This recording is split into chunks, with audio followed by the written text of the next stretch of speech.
Ua hiki mai ka wao ka makahiki a e like me ko kākou mau kūpuna no kēia kula ho a mana he wā ia e ho'oulu ai I nā alaka'i Hawai'i.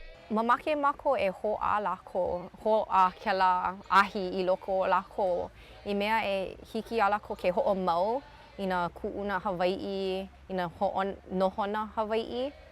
I mea e kokua ia lako I ko lako mau ola, a ole lako poina e pili ana ko mau kupuna. So oia ka mea nui. Maloka no ka ho'olaule'a ana I ka iki o ko kākou mau kupuna ua wai no ia ma kēia aoho no ka pono o ka holomua.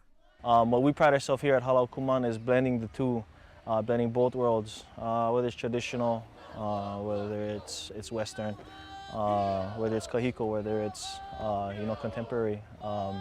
Everything is a resource, and we try to gather those resources in a way that's positive, that tries to uplift, I think, not just our school, but our community, our students' families, so that sort of ripples out.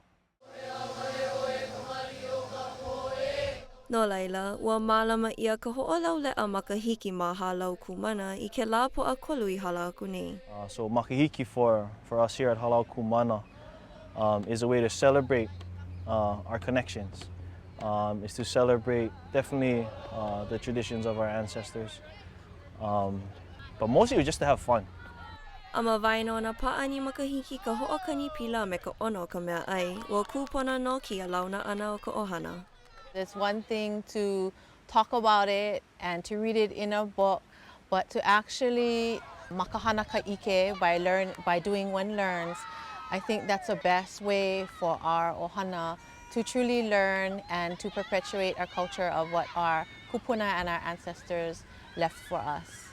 I think a lot of people, once they hear the chanting, once they see, once they see the dress, when they see the blowing of the pu, I think that speaks to something in all of us, in our na'au, and it calls to us and it's familiar.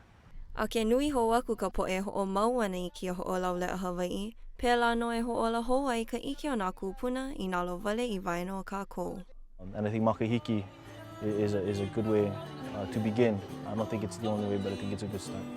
No laila, e himeni e ai a e pa'ina pū kākou I kēia wao ka makahiki I mea e holomua kūpono ai ka makahiki hou. O wau no kēia o Iwaleni kuali I ka ho'ohanohano no OEV TV. Hau oli makahiki hou ia kākou a pau.